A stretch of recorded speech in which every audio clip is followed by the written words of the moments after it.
تاریخ اسلام میں غزوہ بدر کو بہت زیادہ اہمیت حاصل ہے۔ اس غزوے نے اسلامی تاریخ کا رخ موڑ کر رکھ دیا۔ یہ بات ہمیں اچھی طرح معلوم ہے کہ مکہ مکرمہ میں کافروں نے مسلمانوں کو کس قدر ستایا، ظلم کے پہاڑ توڑے گئے۔ ظلم کا کوئی ایسا طریقہ نہ تھا جو انہوں نے نہ آزمایا ہو۔ اسلام کی دعوت کو روکنے کے لیے انہوں نے ہر حربہ اور ہر ہتھ کنڈا استعمال کیا، یہاں تک کہ جو لوگ حبشہ کی طرف ہجرت کر گئے تھے انہیں بھی سفیر بھیج کر مکہ واپس لانے کی کوششیں کی گئیں تاکہ اپنے ظلم کا بازار جاری رکھ سکیں۔ ظلم کی چکی میں یوں تو سبھی مسلمانوں کو پیسا گیا تھا، لیکن خاص طور پر غریب اور مسکین تو گویا ان کے لیے نوالۂ تر تھے۔ ان کے گھر کی کھیتی تھے، جو سلوک چاہتے ان سے کر گزرتے۔ انہیں نہ کوئی پوچھنے والا تھا اور نہ کوئی روکنے ٹوکنے والا تھا۔ آخر کار مسلمانوں کو یثرب کی طرف ہجرت کا حکم ہوا۔ یثرب مدینہ منورہ کا پرانا نام ہے۔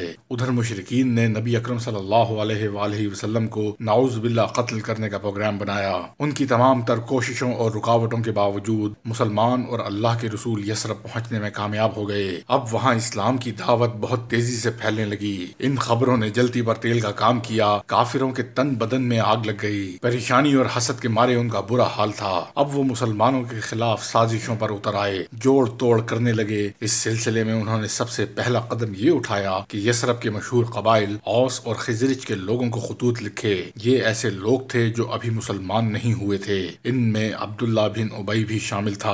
ان خطوط کے الفاظ اس قسم کے تھے: تم نے ہمارے شخص کو اپنے ہاں ٹھہرا لیا ہے، تمہارے لیے ضروری ہے کہ ان سے لڑو یا انہیں وہاں سے نکال دو، ورنہ ہم نے بھی قسم کھائی ہے کہ ہم سب مل کر حملہ کریں گے، تمہارے جوانوں کو قتل اور تمہاری عورتوں کو اپنے قبضے میں کر لیں گے۔ عبداللہ بن ابی اور اس کے ساتھیوں کو جب یہ خطوط ملے تو انہوں نے نبی اکرم صلی اللہ علیہ وآلہ وسلم سے جنگ کی ٹھان لی اور تیاریاں کرنے لگے۔ ایک سازش انہوں نے یہودیوں کے ذریعے کی، انہیں بھی اپنے ساتھ ملا لیا۔ پھر مسلمانوں کو پیغام بھیجا: تم مغرور نہ ہو جانا کہ مکہ سے صاف بچ کر نکل آئے ہو، ہم یثرب پہنچ کر تمہارا خاتمہ کر دیں گے۔ اس کے بعد یہ ہوا کہ سن 2 ہجری ربیع الاول کے مہینے میں قریش کا ایک سردار یثرب آیا اور مسلمانوں کے مویشیوں کو ہانک کر لے گیا۔ یہ مویشی مدینے سے باہر چراہ گاہ میں چر رہے تھے، وہ صاف بچ کر نکل گیا، گویا مسلمانوں کو اپنی طاقت دکھا گیا اور مسلمانوں پر واضح کر گیا کہ ہم 300 میل کے فاصلے سے آ کر بھی تمہارے گھروں سے مویشی لے جا سکتے ہیں۔ ان حالات میں رسول مقبول صلی اللہ علیہ وآلہ وسلم کے لیے ضروری ہو گیا تھا کہ آپ مسلمانوں کی حفاظت کے لیے ضروری اقدامات کریں تاکہ دشمن انہیں نقصان نہ پہنچا سکے۔ اس سلسلے میں نبی اکرم صلی اللہ علیہ وآلہ وسلم نے قریب 8 جنگی مہمات مختلف علاقوں کی طرف روانہ فرمائی۔ ان میں سے بعض میں آپ نے خود بھی شرکت کی، بعض مہمات صرف صحابہ کرام نے سر کی، تاہم کسی بڑی لڑائی کی نوبت نہ آئی۔ مکہ مکرمہ کے لوگ تجارت کرتے تھے۔ ان کے تجارتی قافلے موسم گرما میں شام جاتے اور سردیوں میں یمن۔ شام کا راستہ یثرب سے ہو کر گزرتا تھا۔ یثرب کا نام نبی اکرم صلی اللہ علیہ وآلہ وسلم کی ہجرت کے بعد مدینۃ النبی رکھا گیا۔ ابو سفیان قریش کا ایک بڑا سردار تھا۔ اس کی قیادت میں ایک تجارتی قافلہ شام سے مکہ کی طرف روانہ ہوا۔ اس قافلے میں 1000 اونٹ تھے۔ ان اونٹوں پر کم از کم 50,000 دینار یعنی 262 کلو سونے کے برابر مالیت کا سامان لدا ہوا تھا، جبکہ نگرانی پر صرف 40 آدمی تھے۔ مسلمانوں کو اس قافلے کے روانہ ہونے کی خبر مل گئی۔ رسول اللہ صلی اللہ علیہ وآلہ وسلم نے اس قافلے کو روکنے کا فیصلہ کیا، چنانچہ آپ نے صحابہ کرام کو تیاری کا حکم فرمایا۔ مکہ سے ہجرت کر کے آنے والے بیشتر مسلمان خالی ہاتھ آئے تھے۔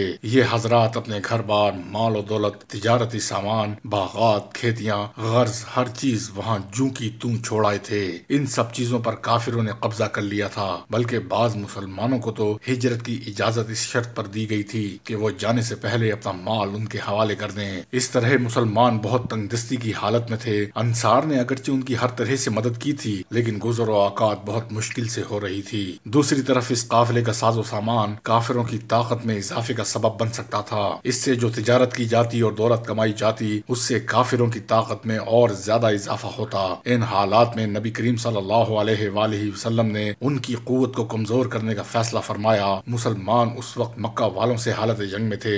یہ ایک بہترین فیصلہ تھا۔ ادھر ابو سفیان بھی غافل نہیں تھا، وہ یہ بات جانتا تھا کہ مسلمان اس کے خلاف کارروائی کرنے کی کوشش کریں گے۔ شام جاتے ہوئے تو وہ صاف بچ کر نکل گیا، لیکن واپسی پر جب اسے مسلمانوں کی تیاریوں کی خبریں ملی تو وہ اور زیادہ گھبرا گیا۔ اس نے فوراً مکہ والوں کو پیغام بھیجا کہ قافلہ سخت خطرے میں ہے، لہٰذا وہ جلد از جلد اس کی مدد کے لیے روانہ ہو جائیں۔ خود اس نے اپنا راستہ تبدیل کر لیا، سیدھا راستہ چھوڑ کر ایک دور دراز کا راستہ اختیار کیا تاکہ مسلمان اس تک نہ پہنچ سکیں۔ اس طرح وہ قافلے کو بچا کر مکہ لے جانے میں کامیاب ہو گیا۔ مکہ والوں کو ابو سفیان کی طرف سے پریشان کن پیغام ملا تو کوہرام مچ گیا۔ ابو جہل تو پہلے ہی بہانے کی تلاش میں تھا، چنانچہ اس نے خوب شور مچایا، لوگوں کو مسلمانوں کے خلاف ابھارا، یہاں تک کہ سب سردار مدینے کی طرف روانہ ہونے کے لیے تیار ہو گئے۔ البتہ ابو لہب نے اپنی جگہ ایک آدمی کو بھیج دیا۔ اس لشکر کی تعداد شروع میں 1300 تھی، اس میں 100 گھوڑے اور 600 زرہیں تھیں۔ ادھر تو یہ لشکر مدینے کی طرف رواں دواں تھا، دوسری طرف ابو سفیان اپنے قافلے کو لیے مکے کے قریب پہنچ چکا تھا۔ اس نے اپنے بچ کر آ جانے کی اطلاع ان سرداروں کو بھجوا دی جو لشکر کی قیادت کر رہے تھے۔ ابو سفیان کا پیغام مل جانے کے باوجود وہ آگے بڑھتے ہی چلے گئے، اس لیے کہ وہ طاقت کے نشے میں چور تھے۔ ان کا خیال تھا جن مسلمانوں پر 13 سال تک ظلم و ستم کے پہاڑ توڑے جاتے رہے ہیں، وہ بھلا ان کے مقابلے میں آنے کی کیا جرت کریں گے؟ اگر آ گئے تو ہم انہیں تہس نہس کر کے رکھ دیں گے۔ اب آ تو گئے ہی ہیں، واپس کیوں جائیں؟ اب تو مسلمانوں کو مزہ چکھا کر ہی جائیں گے۔ اس موقع پر ابو جہل نے قہر اور غرور کے لہجے میں کہا، اللہ کی قسم جب تک ہم بدر نہ پہنچ جائیں واپس نہیں جائیں گے۔ وہاں 3 دن قیام کریں گے، خوب اونٹ ذبح کریں گے، عورتیں ہمارے لیے گانے گائیں گی، ہم اپنی طاقت کا خوب مظاہرہ کریں گے۔ اس طرح پورے علاقے پر ہماری دھاک بیٹھ جائے گی اور مسلمان پھر کبھی ہمارے مقابلے پر آنے کی جرت نہیں کریں گے۔ اخنس بن شریق جو بنو زہرہ کا حلیف تھا، ابو جہل کی اس رائے سے اختلاف کیا۔ اس نے کہا، اب جب کہ ابو سفیان اپنے قافلے سمیت مکہ پہنچ گیا ہے تو ہم کیوں آگے جائیں؟ کیوں مسلمانوں سے جنگ کریں؟ اس کی اب کیا ضرورت ہے؟ لہٰذا ہم تو واپس جاتے ہیں۔ اس طرح بنو زہرہ کے 300 آدمی تو واپس لوٹ آئے۔ بنو ہاشم نے بھی واپس ہو جانا چاہا، مگر ابو جہل نے انہیں سختی سے روک دیا۔ اس طرح کافروں کے لشکر کی کل تعداد 1000 رہ گئی۔ انہوں نے بدر کے میدان میں پہنچ کر پڑاؤ ڈالا۔ اللہ کے رسول صلی اللہ علیہ وآلہ وسلم کو قریش کے نکلنے کا علم ہوا تو آپ نے صحابہ کرام سے مشورہ کیا۔ سب سے پہلے سیدنا ابو بکر صدیق اٹھے اور کفار سے جنگ کے حق میں ایک پرجوش تقریر کی۔ اس کے بعد سیدنا عمر نے بھی ان کی تائید میں زبردست تقریر کی۔ پھر سیدنا مقداد بن عمرو اٹھے، انہوں نے عجیب الفاظ میں تقریر فرمائی۔ ان کے الفاظ تاریخ کے اوراق پر ہمیشہ کے لیے رقم ہو گئے ہیں۔ انہوں نے فرمایا تھا، اللہ کے رسول صلی اللہ علیہ وآلہ وسلم، ہم اس طرح نہیں کہیں گے جس طرح موسیٰ علیہ السلام کی قوم نے کہا تھا، تم اور تمہارا رب جاؤ اور لڑو، ہم تو یہاں بیٹھے ہیں، بلکہ ہم تو آپ کے آگے پیچھے دائیں اور بائیں لڑیں گے۔ سیدنا مقداد کے الفاظ کو سن کر نبی کریم صلی اللہ علیہ وآلہ وسلم کے چہرہ مبارک پر خوشی کے آثار نمودار ہوئے۔ آپ نے مزید مشورہ چاہا تو سیدنا سعد بن معاذ کھڑے ہوئے اور عرض کی، اے اللہ کے رسول صلی اللہ علیہ وآلہ وسلم، اب شاید آپ انصار کا خیال جاننا چاہتے ہیں۔ ان کی بات کے جواب میں رسول اکرم صلی اللہ علیہ وآلہ وسلم نے فرمایا، ہاں یہی بات ہے۔ انہوں نے کہا، اس ذات کی قسم جس نے آپ کو حق اور سچ کے ساتھ مبعوث فرمایا ہے، اگر آپ ہمیں ساتھ لے کر سمندر میں کودنا چاہیں تو ہم اس میں کود پڑیں گے، ہمارا ایک آدمی پیچھے نہیں ہٹے گا، ہمیں قطعاً کوئی ہچکچاہٹ نہیں۔ آپ دشمن سے ٹکرا جائیں، ہم جنگ میں ثابت قدمی دکھانے والے اور لڑائی کے ماہر ہیں۔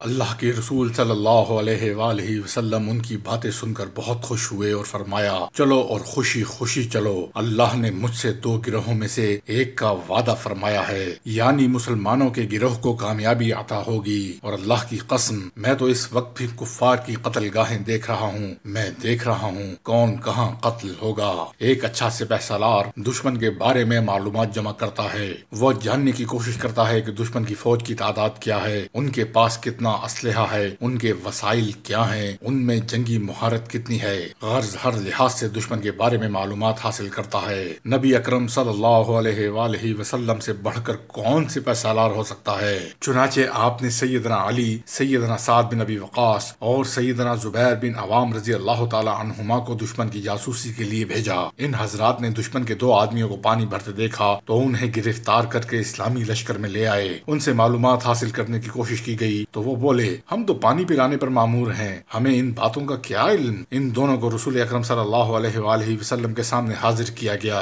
آپ نے ان سے قریش کے بارے میں پوچھا تو کہنے لگے یہ ٹیلا جو وادی کے آخری دہانے پر دکھائی دے رہا ہے قریش اسی کے پیچھے ہے۔ نبی اکرم صلی اللہ علیہ وآلہ وسلم نے فرمایا وہ کتنے ہیں؟ انہوں نے جواب دیا کہ بہت زیادہ۔ رسول اکرم صلی اللہ علیہ وآلہ وسلم نے فرمایا تعداد بتاؤ وہ کتنے ہیں؟ کہنے لگے ہمیں نہیں معلوم۔ آپ صلی اللہ علیہ وآلہ وسلم نے ان سے پوچھا اچھا یہ بتاؤ روزانہ کتنے اونٹ ذبح کرتے ہو؟ انہوں نے بتایا کبھی 9 کبھی 10۔ آپ صلی اللہ علیہ وآلہ وسلم نے فرمایا تب تو قریش کی تعداد 900 اور 1000 کے درمیان ہے۔ اس سوال سے آپ نے دشمن کی تعداد آسانی سے معلوم کر لی۔ یہ اس لیے کہ روزانہ 9 یا 10 اونٹ 900 یا 1000 آدمیوں کے لیے کافی ہو جاتے ہیں۔ آپ صلی اللہ علیہ وآلہ وسلم نے ان سے پوچھا قریش کے بڑے سرداروں میں سے کون کون آیا ہے؟ ان 2 آدمیوں نے جواب میں یہ نام لیے عتبہ بن ربیعہ، شیبہ بن ربیعہ، ابو جہل، امیہ بن خلف اور نضر بن حارث۔ ان کے علاوہ دوسرے سرداروں کے نام بھی بتائے۔ یہ نام سن کر رسول اکرم صلی اللہ علیہ وآلہ وسلم نے فرمایا مکہ نے اپنے جگر گوشوں کو تمہارے پاس لا ڈالا ہے۔ مسلمانوں نے میدان جنگ کے شمال مشرق میں اللہ کے رسول صلی اللہ علیہ وآلہ وسلم کے لیے ایک اونچے ٹیلے پر چھپر بنا دیا۔ اس جگہ سے پورا میدان جنگ صاف نظر آتا تھا۔ اس چھپر کی حفاظت کے لیے سیدنا سعد بن معاذ کی قیادت میں نوجوانوں کا ایک دستہ مقرر ہوا۔ آپ صلی اللہ علیہ وآلہ وسلم میدان جنگ میں تشریف لے گئے۔ ان لمحات میں آپ صلی اللہ علیہ وآلہ وسلم ارشاد فرماتے جا رہے تھے انشاءاللہ کل فلاں مشرک یہاں قتل ہوگا، یہ جگہ کل فلاں کافر کی قتل گاہ ثابت ہوگی اور اس جگہ فلاں کی لاش پڑی ہوگی۔ دوسرے دن جنگ سے پہلے آپ صلی اللہ علیہ وآلہ وسلم نے صحابہ کرام کی صف بندی شروع کی۔ آپ کے ہاتھ میں تیر تھا۔ جب آپ سواد بن غزیہ رضی اللہ تعالی عنہ کے پاس سے گزرے تو وہ صف سے آگے نکلے ہوئے تھے۔ آپ نے تیر سے ان کے پیٹ پر کچوکا لگایا اور فرمایا برابر ہو جاؤ۔ سواد بولے اللہ کے رسول صلی اللہ علیہ وآلہ وسلم آپ نے مجھے تکلیف دی، بدلہ دیں۔ یہ سننا تھا کہ آپ صلی اللہ علیہ وآلہ وسلم نے اپنا کرتا مبارک اٹھا دیا اور جسم مبارک آگے کر دیا۔ یہ دیکھ کر صحابہ رضی اللہ تعالیٰ عنہ پریشان ہو گئے کہ یہ سواد کیا کر رہے ہیں اور اللہ کے رسول صلی اللہ علیہ وآلہ وسلم سے بدلہ لے رہے ہیں۔ ادھر رحمت عالم کا انصاف دیکھیے کہ مطالبہ سنتے ہی فوراً خود کو بدلے کے لیے پیش کر دیا۔ اور پھر سواد بن غزیہ رضی اللہ تعالیٰ عنہ نے کیا کیا اور جسم مبارک کو چوم لیا۔ آپ صلی اللہ علیہ وآلہ وسلم نے پوچھا سواد آپ صلی اللہ علیہ وآلہ وسلم نے پوچھا سواد تم نے ایسا کیوں کیا؟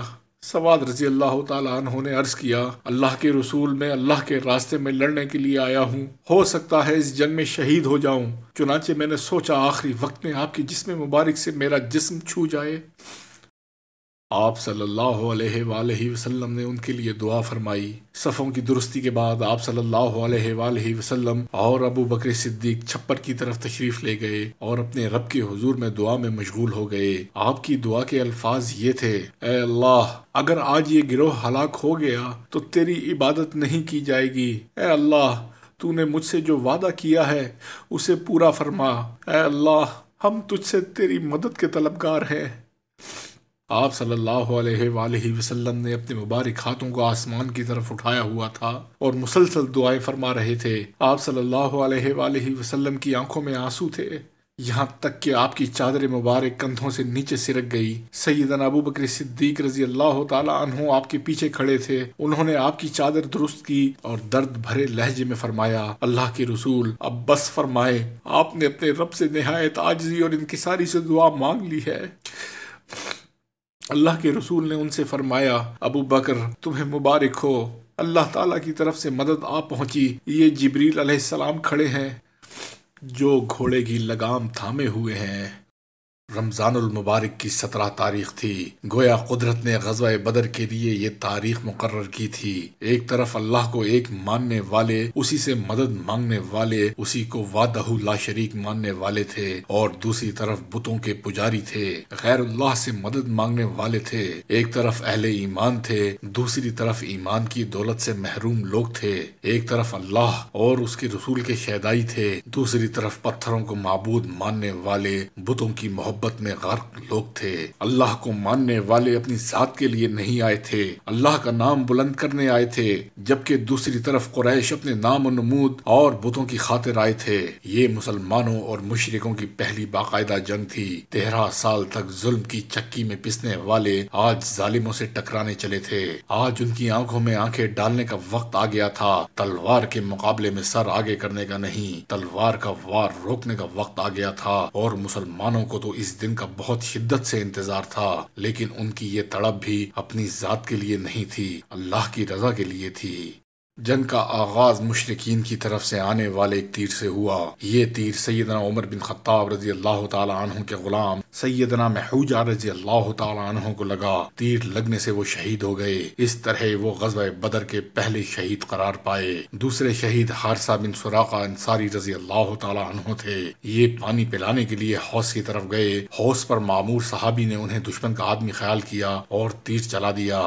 وہ تیر ان کے حلق پر لگا، اس طرح یہ بھی شہید ہو گئے۔ مشرکوں کی طرف سے اسود بن عبد الاسود نام کا ایک شخص نکلا۔ وہ بلند آواز میں للکارا، میں مسلمانوں کے حوض سے پانی پیوں گا اور حوض کو مسلمانوں کے سامنے برباد کر دوں گا۔ اس کی بات سن کر سیدنا حمزہ رضی اللہ تعالی عنہ آگے بڑھے، اسے للکارا، مقابلے کے لیے اس کے مقابل آئے۔ اس سے پہلے کہ وہ وار کرتا، سیدنا حمزہ رضی اللہ تعالی عنہ کے ایک ہی وار سے اس کا کام تمام ہو گیا اور وہ جہنم رسید ہوا۔ اس زمانے میں طریقہ جنگ یہ تھا کہ باقاعدہ جنگ شروع ہونے سے پہلے دونوں طرف سے بہادر اپنی صفوں سے نکل کر آگے آتے اور دشمن کو للکارتے تھے۔ کہتے تھے، کون ہے جو میرے مقابلے میں آئے؟ یا وہ کہتے، کسی میں میرے مقابلے میں آنے کی جرت ہے، میں فلاں ابن فلاں ہوں۔ پھر سامنے والے لشکر سے کوئی اس کے مقابلے کے لیے نکلتا، دونوں میں لڑائی ہوتی، دونوں لشکر اس کی لڑائی کا نظارہ کرتے۔ اس طرح مقابلے کے لیے للکارنے والے کو مبارزت کہتے ہیں۔ چنانچہ کافروں کی طرف سے 3 بہادر اور جنگجو نکل کر میدان میں آئے اور للکارنے لگے، ہمارے مقابلے پر کون آتا ہے؟ اسلامی لشکر میں سے 3 انصاری مقابلے کے لیے نکلے۔ مشرک بولے، تم لوگوں کے نام کیا ہیں؟ تینوں نے اپنے نام بتا دیے۔ کافروں نے کہا، ہمارا تمہارا کوئی جھگڑا نہیں، ہم تو چاہتے ہیں ہمارے مقابلے پر ہمارے چچیرے بھائی آئیں۔ پھر انہوں نے آواز دی، اے محمد صلی اللہ علیہ وآلہ وسلم، ہمارے مقابلے میں ہماری قوم کے لوگوں کو بھیجو جو لوگ ہمارے برابر کے ہوں۔ اس پر رسول اکرم صلی اللہ علیہ وآلہ وسلم اپنے صحابہ کی طرف متوجہ ہوئے اور فرمایا، عبیدہ بن حارث، حمزہ اور علی، اٹھو اور مقابلے کے لیے جاؤ۔ اب یہ تینوں صفوں سے نکلے اور ان کے سامنے کھڑے ہوئے۔ کافروں نے پوچھا، تمہارے نام کیا ہیں؟ انہوں نے کہا، ہم قریشی ہیں اور ہمارے نام عبیدہ، حمزہ اور علی ہیں۔ یہ سن کر وہ خوش ہوئے اور کہنے لگے، اب آئے گا مزہ، یہ ہیں ہمارے ہم پلہ لوگ، شریف مد مقابل۔ آخر تینوں میں معرکہ شروع ہوا۔ سیدنا عبیدہ عمر میں سب سے زیادہ تھے، انہوں نے عتبہ کا مقابلہ کیا۔ سیدنا حمزہ نے شیبہ کا اور سیدنا علی رضی اللہ تعالی عنہما نے ولید کا مقابلہ کیا۔ سیدنا حمزہ نے ایک ہی وار میں شیبہ کا خاتمہ کر دیا۔ اس طرح سیدنا علی ولید پر حملہ آور ہوئے، وہ ان کا وار نہ روک سکا اور تلوار اس کے کندھے کو کاٹتے ہوئے گزر گئی، وہ بھی وہیں ڈھیر ہو گیا۔ سیدنا عبیدہ اور عتبہ میں دیر تک مقابلہ ہوا، دونوں نے ایک دوسرے کو زخمی کیا۔ سیدنا عبیدہ کو گہرے زخم آئے، چنانچہ سیدنا حمزہ اور سیدنا علی رضی اللہ تعالی عنہما نے آگے بڑھ کر عتبہ کا کام تمام کر دیا۔ اس جنگ کے چند دن بعد سیدنا عبیدہ بن حارث زخموں کی تاب نہ لا کر شہید ہو گئے۔ اس وقت اسلامی لشکر بدر سے واپس مدینے کی طرف جا رہا تھا، چنانچہ انہیں وہیں دفن کر دیا گیا۔ جنگ کی ابتدا ہی میں کافروں کو بھاری نقصان اٹھانا پڑا، ان کے 4 نامی گرامی بہادر مارے گئے۔ اب عام لڑائی شروع ہوئی۔ اللہ کے رسول صلی اللہ علیہ وآلہ وسلم نے صحابہ کرام کو جوش دلانے کے لیے فرمایا، اس ذات کی قسم جس کے قبضے میں محمد صلی اللہ علیہ وآلہ وسلم کی جان ہے، جو شخص بھی آج جم کر ثواب سمجھ کر لڑے گا، دشمن کو پیٹھ نہیں دکھائے گا، سامنے سے خوب وار کرے گا اور خوب بہادری دکھائے گا، اللہ تعالیٰ اسے جنت عطا فرمائیں گے۔ صحابہ کرام پہلے ہی کچھ کم پرجوش نہ تھے۔ رسول اللہ صلی اللہ علیہ وآلہ وسلم کے ان الفاظ نے انہیں ایک نیا ولولہ عطا کیا۔ چنانچہ اس جنگ میں بہادری اور بے جگری کے بہت سے حیرت انگیز واقعے پیش آئے۔ عمیر بن حمام رضی اللہ تعالی عنہ ایک انصاری صحابی تھے۔ جب انہوں نے رسول اکرم صلی اللہ علیہ وآلہ وسلم سے یہ بشارت سنی، اس وقت وہ کھجوریں کھا رہے تھے۔ فوراً ہاتھ روک لیا، کھجوروں کی طرف دیکھا اور کہا، یہ تو زیادہ ہیں، ان کو کھانے میں بہت وقت لگے گا، میں جنت میں جانے کے لیے اتنی دیر کیوں کروں؟ یہ کہا اور کھجوریں پھینک دیں۔ آگے بڑھے، پوری جمع مردی سے لڑے اور دشمنوں کو مارتے کاٹتے خود بھی جام شہادت نوش کر گئے۔ جنگ کے آغاز میں رسول اکرم صلی اللہ علیہ وآلہ وسلم نے ایک مٹھی ریت اور کنکریوں کی اٹھائی اور اس کو دشمن کی طرف پھینکتے ہوئے فرمایا، شاہت الوجوہ، یعنی چہرے بگڑ جائیں۔ ریت اور کنکریوں کی اس مٹھی کا کچھ نہ کچھ حصہ ہر مشرک کی آنکھوں میں یا منہ میں ضرور گرا۔ سورہ انفال کی آیت نمبر 17 میں اللہ تعالیٰ اسی واقعے کا تذکرہ فرماتے ہیں، جب آپ نے وہ مٹھی پھینکی تو دراصل وہ آپ نے نہیں پھینکی تھی بلکہ اللہ نے پھینکی تھی۔ مشہور انصاری صحابیہ افرا بنت عبید رضی اللہ تعالی عنہا کے بیٹے عوف بن حارث رضی اللہ تعالی عنہ نے دریافت کیا، اے اللہ کے رسول صلی اللہ علیہ وآلہ وسلم، اللہ رب العزت کس بات سے خوش ہو کر مسکراتے ہیں؟ جواب میں آپ صلی اللہ علیہ وآلہ وسلم نے فرمایا، اس بات سے کہ بندہ بغیر حفاظتی ہتھیار پہنے اپنا ہاتھ دشمن کے خون میں ڈبو دے۔ چنانچہ عوف رضی اللہ تعالی عنہ نے اپنے بدن سے زرہ اتار پھینکی، دشمن پر ٹوٹ پڑے اور لڑتے لڑتے شہید ہو گئے۔ پھر اللہ کے رسول صلی اللہ علیہ وآلہ وسلم نے مسلمانوں کو دشمن پر ٹوٹ پڑنے کا حکم دیا۔ دشمن اس سے پہلے ہی جنگ شروع کر چکا تھا اور اپنا زور لگا چکا تھا، اس کا جوش و خروش مان پڑ رہا تھا۔ حکم ملنے پر مسلمانوں نے پرجوش انداز میں حملہ کیا۔ اب مسلمان تازہ دم تھے، لہٰذا کافروں کو گاجر مولی کی طرح کاٹنے لگے۔ ایسے میں فرشتے بھی مدد کو آ گئے، کافروں کی سردار کٹ کٹ کر گرنے لگے۔ اسلام کا سب سے بڑا دشمن اس وقت کا فرعون ابو جہل اس لشکر کا سپہ سالار تھا، وہی کافروں کو اکسا کر بدر کے میدان میں لایا تھا۔ مکہ میں اس نے مسلمانوں پر ظلم کی انتہا کر دی تھی۔ وہ رسول اللہ صلی اللہ علیہ وآلہ وسلم کو نعوذ باللہ گالیاں دیا کرتا تھا، طرح طرح سے ستایا کرتا تھا، قدم قدم پر مشکلات پیدا کرتا۔ آج وہی ابو جہل کافروں کا سپہ سالار تھا اور انہیں لڑا رہا تھا۔ ادھر دو انصاری نوجوان ابو جہل کی تلاش میں تھے۔ ان کی دلی خواہش تھی کہ کسی طرح ابو جہل کو قتل کر دیں اور اسے جہنم رسید کریں۔ سیدنا عبد الرحمن بن عوف رضی اللہ تعالی عنہ فرماتے ہیں، میدان جنگ میں اچانک دو نوجوان میرے دائیں بائیں آ کھڑے ہوئے۔ ان میں سے ایک نے پوچھا، چچا جان، ابو جہل کہاں ہے؟ میں نے کہا، بھتیجے، تم اس کے بارے میں کیوں پوچھ رہے ہو؟ ہم نے سنا ہے کہ وہ اللہ کے رسول کو گالیاں دیتا ہے، لہٰذا میں نے عہد کیا ہے کہ اسے قتل کروں گا یا خود شہید ہو جاؤں گا۔ اتنے میں دوسرے نوجوان نے بھی مجھ سے یہی سوال کیا، ابو جہل کہاں ہے؟ سیدنا عبد الرحمن بن عوف فرماتے ہیں، میں نے اشارے سے انہیں بتایا، وہ رہا ابو جہل۔ اب دونوں اپنی تلواریں لیے ابو جہل کی طرف لپکے۔ یہ دونوں نوجوان معاذ بن عمرو بن جموح اور معاذ بن افرا رضی اللہ تعالی عنہما تھے۔ سیدنا معاذ بن عمرو رضی اللہ تعالی عنہ نے دیکھا کہ ابو جہل کو بہت سے لوگ گھیرے میں لیے ہوئے ہیں تاکہ اس پر کوئی وار نہ کر سکے اور وہ محفوظ رہے۔ انہوں نے ان لوگوں کو کہتے سنا، آج ابو الحکم یعنی ابو جہل تک کوئی نہیں پہنچ پائے گا۔ معاذ بن عمرو نے جب یہ سنا تو ان پر اور زیادہ جوش طاری ہو گیا۔ وہ تیر کی طرح اس کی طرف بڑھے اور اللہ کی قدرت سیدھے اس کے پاس جا پہنچے۔ اس کی حفاظت کرنے والے بھی اس کے کچھ کام نہ آ سکے۔ انہوں نے جاتے ہی اپنی تلوار کا وار کر کے اس کی پنڈلی کو کاٹ دیا۔ باپ کو زخمی ہوتے دیکھ کر اکرمہ بن ابو جہل آگے بڑھے۔ اکرمہ اس وقت تک مسلمان نہیں ہوئے تھے۔ انہوں نے معاذ کے کندھے پر تلوار کا وار کیا، ان کا بازو کٹ گیا، لیکن بازو کٹ جانے کے باوجود کھال کے ساتھ لٹکتا رہا۔ معاذ اس حالت میں بھی جنگ کرتے رہے، تاہم ابو جہل ان کے وار سے شدید زخمی ہو گیا تھا۔ ایسے میں سیدنا معاذ بن افرا رضی اللہ تعالی عنہ اس کے نزدیک پہنچنے میں کامیاب ہو گئے۔ انہوں نے بلا کی پھرتی سے اس پر وار کیا، ان کے وار سے وہ گھوڑے سے نیچے آ گرا۔ انہوں نے اسے مردہ خیال کیا اور اس کے پاس سے چلے گئے اور جنگ میں مشغول ہو گئے، لیکن ابو جہل میں اس وقت تک کچھ جان باقی تھی۔ سیدنا عبداللہ بن مسعود رضی اللہ تعالی عنہ اس کے پاس سے گزرے تو اس میں کچھ جان باقی پا کر وہیں رک گئے، اس کی گردن پر اپنا پاؤں رکھ کر فرمایا، اے اللہ کے دشمن، تجھے اللہ نے رسوا کر دیا۔ پھر انہوں نے اس کا سر کاٹ دیا۔ ادھر دونوں نوجوان نبی کریم صلی اللہ علیہ وآلہ وسلم کی خدمت اقدس میں حاضر ہوئے۔ ایک نے عرض کیا، اللہ کے رسول صلی اللہ علیہ وآلہ وسلم، میں ابو جہل کو قتل کر آیا ہوں۔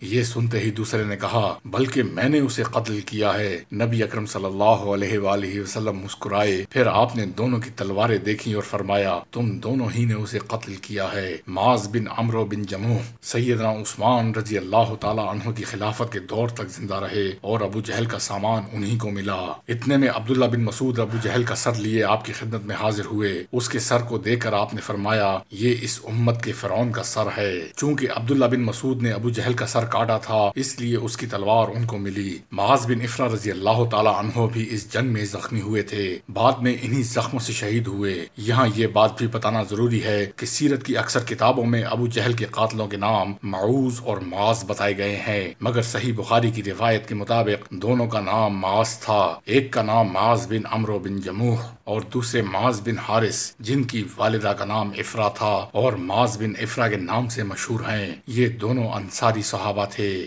عکاشہ بن محسن رضی اللہ تعالی عنہ بہت بہادر اور جری نوجوان تھے۔ بہادری کے جوہر دکھاتے ہوئے ان کی تلوار ٹوٹ گئی۔ یہ رسول اکرم صلی اللہ علیہ وآلہ وسلم کی خدمت میں حاضر ہوئے اور عرض کیا، اللہ کے رسول، میری تلوار ٹوٹ گئی ہے۔ آپ نے انہیں ایک لکڑی عنایت کی اور فرمایا، عکاشہ، اب تم اس سے لڑو۔ جو ہی عکاشہ نے وہ لکڑی ہاتھ میں لی، وہ لمبی، سخت اور چمکدار لوہے کی تلوار بن گئی۔ چنانچہ اس لکڑی نما تلوار سے جنگ کرتے رہے، لڑتے رہے، یہاں تک کہ جنگ ختم ہو گئی۔ اس جنگ کے بعد بھی یہ تلوار ان کے پاس رہی۔ دوسری جنگوں میں بھی اس تلوار کے ساتھ لڑتے رہے، یہاں تک کہ سیدنا ابو بکر صدیق رضی اللہ تعالی عنہ کے دور میں مرتدوں سے جنگ ہوئی اور یہ اس جنگ میں شہید ہوئے۔ وہ تلوار اس وقت بھی ان کے پاس تھی۔ ایک بار نبی کریم صلی اللہ علیہ وآلہ وسلم نے فرمایا تھا، میری امت میں سے 70,000 14ویں کے چاند کی صورت والے بلا حساب و کتاب جنت میں داخل ہوں گے۔ اس وقت عکاشہ رضی اللہ تعالی عنہ نے عرض کیا تھا، اللہ کے رسول صلی اللہ علیہ وآلہ وسلم دعا فرمائیں، اللہ مجھے بھی ان میں سے کر دے۔ آپ صلی اللہ علیہ وآلہ وسلم نے فرمایا، تم انہی جنتیوں میں سے ہو۔ یہ سن کر انصار میں سے ایک شخص کھڑا ہوا اور عرض کیا، اللہ کے رسول دعا کیجئے، اللہ مجھے بھی ان میں سے کر دے۔ آپ صلی اللہ علیہ وآلہ وسلم نے فرمایا، اس بارے میں عکاشہ تم سے سبقت لے گئے۔ عکاشہ عرب کے بہترین شہ سواروں میں سے تھے۔ بدر میں اللہ تعالیٰ نے مسلمانوں کی مدد فرمائی، انہیں فتح نصیب ہوئی۔ اس دن کو یوم فرقان کہا گیا ہے۔ یہ جنگ حق و باطل کی پہلی جنگ تھی، ان کے درمیان فرق کرنے والی جنگ۔ اس جنگ نے قریش کا غرور خاک میں ملا دیا۔ ان کے 70 بڑے بڑے سردار جری اور بہادر مارے گئے، تقریباً اتنے ہی گرفتار ہوئے۔ مسلمانوں میں سے بھی 14 شہید ہوئے۔ مال غنیمت کافی مقدار میں ہاتھ آیا۔ شہداء کو میدان بدر میں بہت احترام سے دفن کیا گیا، جبکہ کافروں کی لاشوں کو ایک کنویں میں پھینک دیا گیا۔ اس موقع پر آپ صلی اللہ علیہ وآلہ وسلم نے لاشوں کو مخاطب کر کے فرمایا، اے گڑھے والو، تمہارے پروردگار نے جو کچھ تم سے وعدہ کیا تھا، کیا تم نے اسے سچا پایا؟ مجھ سے تو میرے پروردگار نے جو کچھ وعدہ فرمایا تھا، بلا شبہ میں نے اسے سچا پایا۔ پھر ان کی لاشوں پر مٹی ڈال دی گئی۔ اللہ کے رسول نے سیدنا عبداللہ بن رواحہ رضی اللہ تعالی عنہ کو فتح کی خوشخبری کے ساتھ مدینہ منورہ روانہ کیا۔ بدر کی لڑائی کی تیاری ہو رہی تھی کہ سیدنا عثمان بن عفان رضی اللہ تعالی عنہ کی اہلیہ محترمہ سیدہ رقیہ رضی اللہ تعالی عنہ شدید بیمار ہو گئیں۔ یہ نبی کریم صلی اللہ علیہ وآلہ وسلم کی صاحبزادی ہیں۔ چنانچہ اللہ کے رسول صلی اللہ علیہ وآلہ وسلم نے سیدنا عثمان کو حکم دیا، آپ مدینہ ہی میں ٹھہر کر اپنی بیوی کی تیمارداری کریں۔ چنانچہ اس طرح سیدنا عثمان اگرچہ غزوہ بدر میں شریک نہ ہو سکے، تاہم آپ صلی اللہ علیہ وآلہ وسلم نے انہیں بدر میں شریک قرار دیا۔ اتفاق دیکھیے کہ ادھر بدر کے میدان میں مسلمانوں کو فتح ہوئی اور فتح کی خوشخبری مدینہ پہنچی، ادھر سیدہ رقیہ رضی اللہ تعالی عنہا وفات پا گئیں۔ جب فتح کی خبر پہنچی تو ان کی قبر پر مٹی ڈالی جا رہی تھی۔ سیدنا اسامہ بن زید رضی اللہ تعالی عنہ فرماتے ہیں کہ میرے والد نے مسلح پر کھڑے ہو کر مسلمانوں کو یہ خبر سنائی، لوگوں تمہیں خوشخبری ہو، عتبہ بن ربیعہ شعیب عتیبہ بن ربیعہ، ابو جہل، زمعہ بن اسود، ابو البختری اور امیہ بن خلف وغیرہ قتل ہو چکے ہیں۔ سیدنا اسامہ بن زید فرماتے ہیں اپنے والد کی زبانی یہ خبر سن کر مجھے اپنے کانوں پر یقین نہ آیا۔ میں نے حیران ہو کر پوچھا ابا جان کیا واقعی اتنے بڑے سردار قتل ہو گئے؟ انہوں نے جواب دیا ہاں میرے بیٹے، یہ سارے سردار قتل ہو چکے ہیں۔ اللہ کے رسول نے بدر میں 3 دن قیام فرمایا اور مدینہ منورہ پہنچنے سے پہلے شرکائے بدر میں مال غنیمت تقسیم فرمایا۔ بعد ازاں مدینہ تشریف لائے۔ دوسرے روز قیدی بھی پہنچ گئے۔ بدر کے میدان میں مسلمانوں کے ہاتھ 70 قیدی لگے۔ نبی کریم صلی اللہ علیہ وآلہ وسلم نے ان کے بارے میں صحابہ سے مشورہ کرنا ضروری خیال فرمایا۔ آپ نے ان سے فرمایا ان قیدیوں کو اللہ نے تمہارے حوالے کیا ہے، ان کے ساتھ کیا سلوک کیا جائے؟ سیدنا عمر فوراً کھڑے ہوئے۔ آپ نے عرض کیا اللہ کے رسول صلی اللہ علیہ وآلہ وسلم ان سب کی گردن مار دی جائے۔ ان لوگوں نے آپ کو جھٹلایا، آپ کی نبوت کو جھٹلایا، آپ کو آپ کے شہر سے نکالا اور شہر سے نکالنے سے پہلے کیا کیا ظلم روا نہیں رکھے۔ ان کا تو بس یہی علاج ہے کہ انہیں قتل کر دیا جائے۔ یہ مشورہ سن کر آپ صلی اللہ علیہ وآلہ وسلم نے دوسرے صحابہ کی طرف دیکھا تاکہ وہ بھی اپنی رائے دیں۔ اب سیدنا ابو بکر صدیق کھڑے ہوئے۔ انہوں نے عرض کیا اللہ کے رسول صلی اللہ علیہ وآلہ وسلم انہیں معاف کر دیجئے، ان سے فدیہ لے کر انہیں رہا کر دیجئے۔ اللہ کے رسول صلی اللہ علیہ وآلہ وسلم کائنات اور انسانیت کے لیے رحمت بن کر آئے تھے۔ آپ نے اس مشورے کو پسند فرمایا۔ یہ مشورہ سن کر آپ صلی اللہ علیہ وآلہ وسلم کے چہرہ اقدس پر خوشی کے آثار چھا گئے۔ آپ نے فدیے والی بات پسند فرمائی، چنانچہ فدیہ لے کر کافروں کو رہا کر دینے کا فیصلہ ہو گیا۔ اللہ کے رسول صلی اللہ علیہ وآلہ وسلم میں جہاں ان گنت خوبیاں اور صفات تھیں وہاں آپ اعلیٰ اخلاق کے مالک بھی تھے۔ قرآن کریم کی سورہ قلم کی آیت نمبر 4 میں اللہ تعالیٰ فرماتا ہے بلا شبہ آپ بلند ترین اخلاق پر فائز ہیں۔ جو قیدی ہاتھ آئے تھے یہ وہی لوگ تھے جنہوں نے 13 سال تک مسلسل ظلم ڈھایا تھا۔ ظلم کا کوئی ایسا طریقہ نہیں تھا جو انہوں نے آزمایا نہ ہو، مگر ان سب باتوں کے باوجود قیدیوں کے ساتھ آپ نے وہ سلوک نہیں فرمایا جو وہ آپ صلی اللہ علیہ وآلہ وسلم کے ساتھ کرتے رہے تھے، اور جیسا کہ قیدیوں کے ساتھ دوسری قومیں سلوک کیا کرتی ہیں۔ آج بھی ہم دیکھتے ہیں کہ قیدیوں پر وہ ظلم ڈھائے جاتے ہیں کہ انسانیت کانپ جاتی ہے، لیکن اسلام نے بھی دشمنوں کے حقوق متعین کیے ہیں اور قیدیوں پر ظلم و ستم سے روکا ہے۔ چنانچہ نبی اکرم صلی اللہ علیہ وآلہ وسلم نے صحابہ کرام کو ہدایت فرمائی کہ قیدیوں سے اچھا سلوک کیا جائے، اور پھر تاریخ نے دیکھا کہ ان کے ساتھ اتنا اچھا سلوک کیا گیا کہ دنیا کی قومیں حیران رہ گئیں۔ صحابہ کرام رضی اللہ تعالی عنہما نے خود بھوکے رہ کر قیدیوں کو کھانا کھلایا اور پانی پلایا۔ ان قیدیوں نے بھی مسلمانوں کے اس حسن سلوک کو ہمیشہ یاد رکھا۔